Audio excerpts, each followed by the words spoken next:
Before we jump into the big one for Onedrop, we have to talk about Guy Liberté, the big daddy founder of the tournament. Guy is the co-founder of Cirque du Soleil. He is worth $1.2 billion.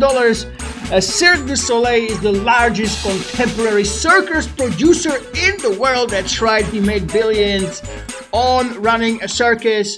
And what is the Onedrop Foundation? Well, Onedrop gives water, sanitation, and hygiene in developing countries. That's right, 2 billion people globally do not have access to safe water at home. Absolutely unbelievable. And Onedrop is here to help with wells, with sanitation, with hygiene products. They are absolutely saving lives, absolutely increasing the quality of life. Well, and Guy Liberté has been a big poker enthusiast and player alongside the Onedrop founder. So he decided, after he was famously on high-stakes poker, throwing around hundreds of thousands of dollars, that he will combine his hobbies, and he started putting together a 1 million record-breaking buy-in tournament at the World Series of Poker. Part of the buy-in, of course, and the publicity would go towards the Onedrop Foundation that would help developing countries with access to healthy and clean water and sanitation products. So this is how it all started. And the very first edition was won by Antonio Esfandiari. It was a huge success. People were worried that nobody will show up for this $1 million buy-in, but it attracted 48 entrants, half businessmen, half pros. They went to battle it out. The first prize that Antonio won was $18 million, and the winner beat Sam Trickett in the heads-up in the end. And what do you think happened to Antonio? Well, now he's not playing poker as much. It doesn't matter to him as much. He focuses on his family, but he does still play poker. And the one thing about the first one, the atmosphere was more like a home game. The businessmen, and especially Guy, having a blast. They even put on red noses with massive equity all-ins for millions. There was a lot of banter, and basically it was absolutely crazy. Antonio himself, he never wanted to play the tournament, but one of his friends asked if, listen, are you gonna play? I would like to buy 20%. Antonio, in the end, actually sold more than he wanted to. He bought some of his pieces back. And the thing is, he actually hasn't returned in 2023. He does not liking the too many silent wizards at high roller tables. So to this day, this is one of the biggest single wins in tournament history. And after him, there was 1 year break. Then Dan Coleman stepped in, won over $50 million, and he beat none other than Daniel Negreanu in the heads up. And Dan was an online heads-up sit-and-go crusher. He was hogging the hobbies, the lobbies. He said heads-up match was pretty easy. He had only 20% of himself. However, he revealed this later on. He easily sold the pieces before the Onedrop, and he famously disliked media attention, not being sure about encouraging young people to play poker. He has long since retired from the game. He actually retired, doesn't play any poker, plays some adrenaline sports like snowboarding and stuff like that. And he realized he doesn't want to study and play with the wizards, as Antonio would say. So then the third winner came in. He was one of the wizards, Justin Bonomo. He won $10 million. And Justin has started as an online crusher. In 2006 was actually entangled in multi-accounting controversy. And he beat Fedor Holt's heads up in an infamous silent stare war of what Antonio would call wizard. So you can see this was the era when everyone would just stare into each other's eyes deeply. Fedor was doing it. Justin was doing it. Sometimes it looked like a weigh-in before a UFC tournament. And this approach was brought to the extreme by Fedor Holt. It was meant to intimidate opponents, make them uncomfortable, and he no longer actually does this, despite it working back then and bringing him a second place. What happened to Justin after his win? He continued his high roller career, and Federer returned to poker after retirement after a few years. Justin is, as we speak, second and Federer 12th on the all-time live money earnings list. And this was the first era then WPT actually managed to get the Onedrop in after a long break. And my investigation behind the scenes revealed that WSOP dropped their partnership with Onedrop. It was at the same time that Caesar Entertainment, the owners of WSOP, sold the aging Rio Casino where WSOP was held. It's possible that they moved to Paris and Horseshoe and they didn't want the Onedrop in anymore. World Poker Tour was the only choice, as the Onedrop organizers told me behind the scenes. This was a big deal for Adam Pliska, the WPT CEO. The two reasons are the WPT Foundation. They raised over 45 mil over the years, and teaming up with Onedrop basically means they can raise even more money. And of course, it's a 1 million buy-in. Your average Joe Sixpack would no doubt be in awe and be attracted to the WPT Poker brand if there was this big one for Onedrop $1 million tournament. And the 2023 lineup, so before we jump into the action, we can tell you that the headliner was Phil Ivey. He was always on his phone, pretty unfocused, even yelling at someone on FaceTime, and it just comes to tell you and show you real life hits you even when you play a $1 million buy-in tournament, you know. He busted to Don Smith's Queen Jack with Ace Jack on Ace 10, Deuce King 7, and Federholz was there as well. He returned, he won the 100k Onedrop on top of his second place we talked about. He busted out early against Ike Haxton. The hand was really interesting. Haxton opened in the cutoff. Dan Smith called in the small blind. Fed a free bet with the ace queen offsuit. He c-bet 6 king deuce suited. And on the turn, on a rag double suited hand, he actually check called against Ike's king 9, eliminating Fedor after using 4 time banks. And he was out of the tournament. And next story was Kabrhel Martin was in the tournament. If you don't know, Kabrhel was accused by Smith and other high-stakes pros that he might have been cheating over half a year ago in the World Series of Poker Super High Roller. He was called annoying, and they were at the same table. So you know what? Let's jump into the action. Let's see what actually happens. I look at you and it's easy to see. You are that someone I've been trying to meet. I got your number. Leaders, go ahead and wash up those cards. Thank you so much. Good luck. On the dial tone. Think back to the night that we met. The biggest story was Martin Kabrhel, always spacing, always talking between the tables, talking to his assistant in Czech, which I understood. The only time he was really silent was in a big pot against Phil Ivey.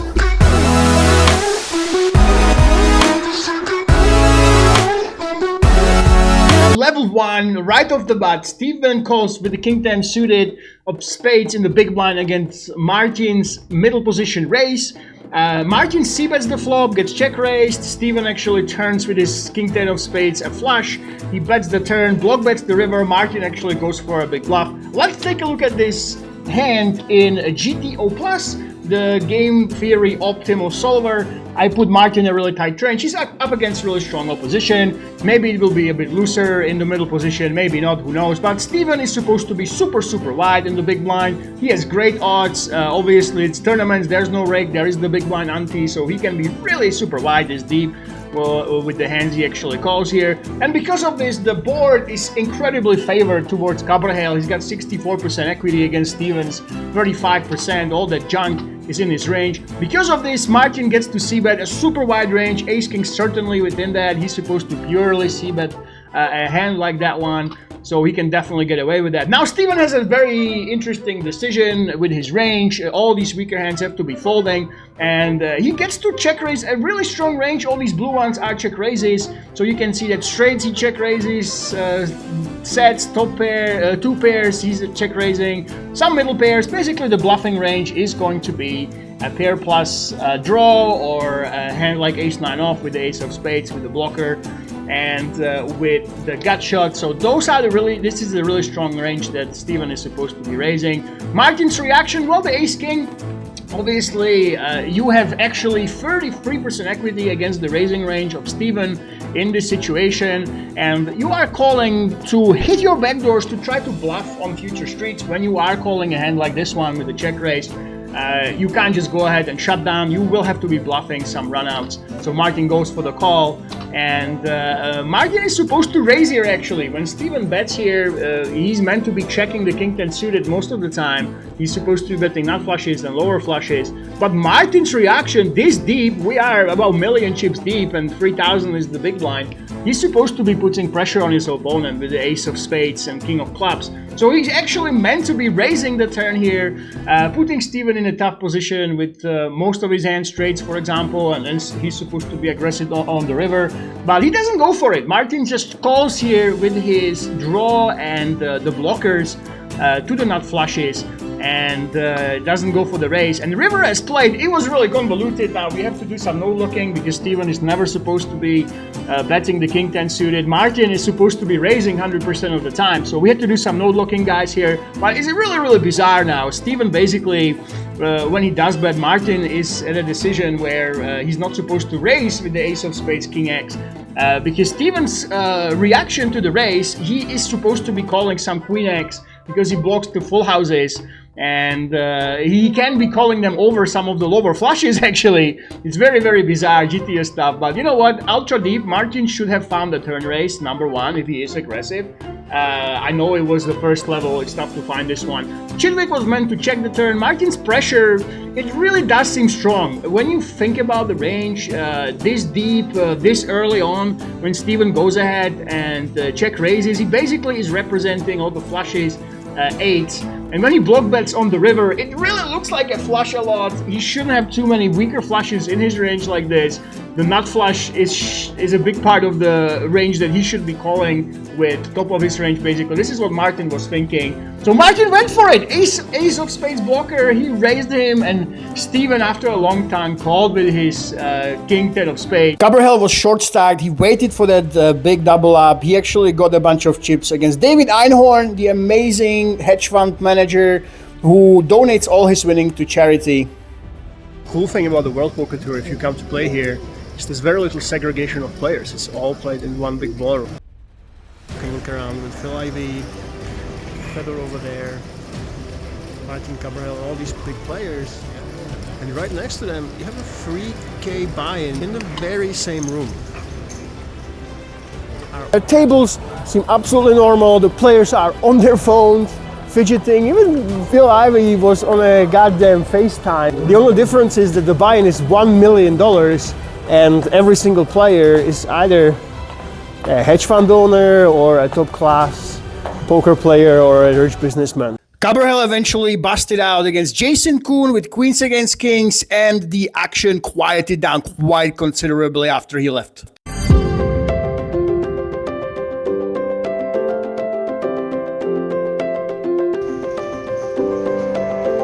Ike Haxton then busted Fedor Holtz with Fedor's Euro call we already talked about. Here we go, the final 8 of the big one for Onedrop. It's been a long time without the bust out. At last, the final 6 was known when Dan Smith eliminated Mateos with his jacks against King Queen, and we were off to the final table. Final TV table. Only 6 players were there. Only 4 actually got paid. That's right, it was a very expensive sit and go with $7 million for first. The players were Dan Smith, high roller, tourney pro, over $50 million in earnings, and he didn't want to talk to me in the walkway, so thumbs down, Dan, not a fan, find the time next time. The polar opposite is Santosh Suvarna. He is a semi-pro, but he also is a real estate entrepreneur in the Middle East, and this guy is an absolute sweetheart, absolute fan favorite. He might not be the wizard like everyone else is, but everyone was basically cheering for him. Ike Haxton, online poker legend, everyone remembers him, smashing online. He's a live MTT smasher as well now, over 46 mil in earnings. Mikita Badziakowski, live MTT smasher. He's the #1 Belarus player by far, and he was one of the favorites. Mario Mosbok, he was a little bit of a wild card. He's a recently retired football semi-pro, and he is on the high roller circuit with over 4.4 million. He is an online crusher as well, so it was very interesting to see this young gun. And Nick Petrangelo, obviously one of the high stakes, high roller grinders, over 30 million in live earnings. On the way to the final table, I actually spoke to Dan Smith and John Juanda. We joked about how far it is and that we need teleports to get there next time. I've been part of some presidential debate tapings, and you can tell it's a proper TV show, just like there. The only difference is that they are really mindful of the players. They try to take the delays to the minimum so they really can focus on playing their best game. Absolutely amazing. Production values. And this is it. This is where the players leave. Ike has been smashing so far. He's taking every opportunity that is presented. Let's go. The crazy Ike hand. Basically, Mario raced from the cutoff. Ike called in the big blind, and the flop is King 9-5 monoboard. And Ike has 10 jack offsuit here. That's right, 10 jack offsuit. Mario actually had the ace-7 with the ace of clubs, and the turn card was a 4 of spades. The river brought in an 8 for a monoboard, so 4 flush board. Axton bet really small. Mosbeck went ahead and raised him big, and Ike went to free bet with an insane bluff. So let's take a look at this. What is the actual range here pre-flop? Mario definitely has a range advantage. The stacks were reasonably close. He shouldn't be opening too wide from the cutoff. And he gets to see bet really wide, so 75%. And Ike, of course, with his 10 jack against a very small sizing, very wide c-bet range, he can peel with his 10 jack and see what happens. Turn was check, and on the river, Ike gets to bet very wide with his small size. He has a bunch of made hands. He has a big incentive to actually go ahead and push his opponent off the king highs, queen highs, and other hands with his random weak hands. So Jack 10, definitely 100% pure bet. And now when he gets raised big, Ike had the Jack 10 offsuit. Everybody was thinking, oh, he's gonna instantly fold here. There's nothing that Ike can actually do. And he got to thinking for a very long time. What is Mario raise calling? And the thing is, Mario's range here, it is actually wrong. I estimated his range wrong, and this is possibly the mistake that Ike made as well. I thought that on the cutoff, when their stacks were really close, he should be opening ace-8 off with a small discount, ace-9 pure, and all the other higher aces he should be raising as well. But Mario obviously opened ace-7, so he was looser, he was going for it. But this is the range that I actually estimated that he can have, and this is probably what Ike was working with. So the hands that he can raise him that actually have the nut flush have a ton of ace-jack and ace-10 in them, and ace-9 is the basically biggest candidate for that. Mario will c-bet all ace-queen with a club on the turn. This is basically what probably Ike was thinking. Ace-queen gives you value on the turn against weaker ace-x, and it is additional to overcards against smaller pairs, against which it's actually semi-bluffing. So ace-queen and ace-king should be betting on the turn. So Mario shouldn't have many weak ace-x offsuit, and stacks were very close, you know, page jumps were huge. Big chunk of his range are the ace-x, are the ace-jack offsuit and ace-10 offsuit. So Ike went for it, he went for the free bet. Now the question is, does solver do it? No. The solver actually chooses hands with a 9 that should block the ace-9 specifically. Ace-9 is a big part of Mario's ace-x range with the club. So solver will actually pick hands that do hold a 9 in them. Is it ballsy? Yeah. Can you expect a bluff like this at a stage like this? I don't think so. I think that Ike has really huge cojones to actually go for it. He found the bluff. Maybe it wasn't the best combo in the end to actually choose. Ike thought that it was for the reasons I explained, and he went ahead. Unbelievable free bet. He paid for it. He lost this big pot. And basically this put him on the back foot after a final table that was really something he was dominating in.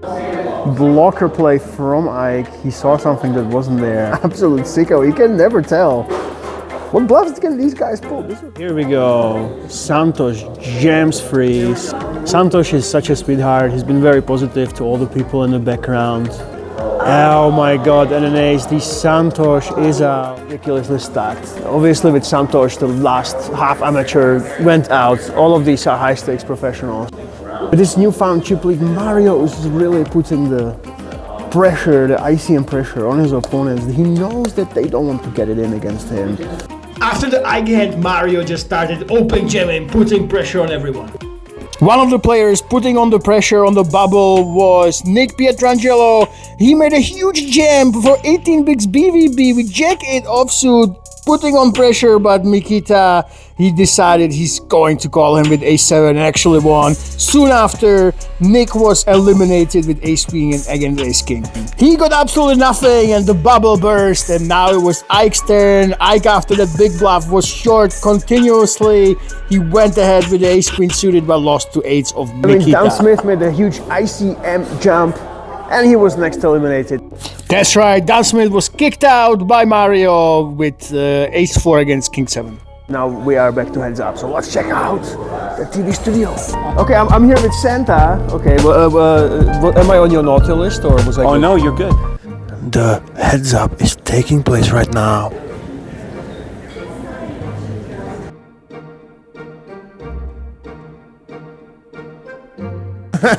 We traveled all the way, including yours truly, to see this amazing European heads up for the big one for one drop, for the very first one. Let's look at the hands of the final heads up. This is how the two heads up finalists got here. Ike's bluff that was called by Mario was absolutely insane. Here you can see him throwing over the 10 jack. And of course, Mikita taking down Nick's jam with ace-6. It was a very tough call, and this is what got him to the final table, more or less. So here we go. We have Mikita and the former professional footballer battling it out for the championship, for the one drop title. Mario had a big lead. He was leading 10 to 6 million in chips, limping all over the place, by the way, as I said. And first big hand, Mikita limped 8 of clubs and 6 of clubs. Mario raised him with ace-5 offsuit, and right off the bat, one of the very first hands, absolute cooler. After a flop was checked through, Mikita had the straight against Mario's 2-pair, and obviously the heads-up pot, when you just check behind on the flop, this is all she wrote. So Mario went all in. Mikita doubled up right away, right after the heads up started. Absolutely incredible. And after that, Mario had king jack off against Mikita 7-6 suited, and Mikita again with a 2-pair against Mario's king jack. He was trying to be cute. He went with the 1.9x overbet on the river.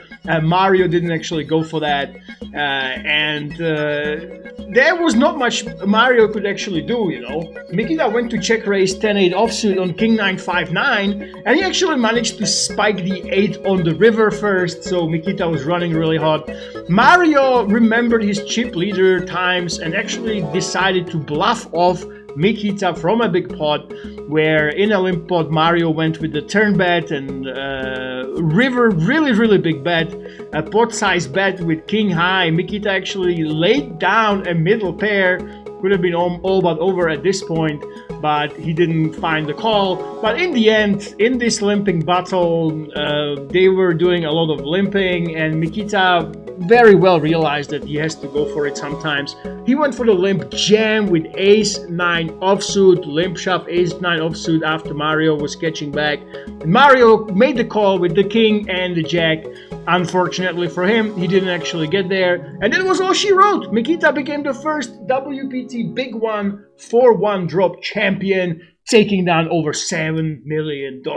That's a wrap on the big one for one drop. Mikita actually took it down. Mario came in second. This has been probably the highest level final table I have ever seen. The crazy big bluffs. Martin Kabrhel with his ace king. It was somewhat standard, somewhat understandable with the blockers, but Ike's jam with the 10 jack offsuit, oh my god, we will be talking about this one for a very long time. And it was really refreshing to see them play right next to the $1,600 or even smaller buy-in tournaments. All the players that took part actually contributed with a part of their buy-in towards a really good cause. So thank you so much for watching. Hopefully you enjoyed this first-hand experience of railing the big names. And I will catch you in the next video. Peace out.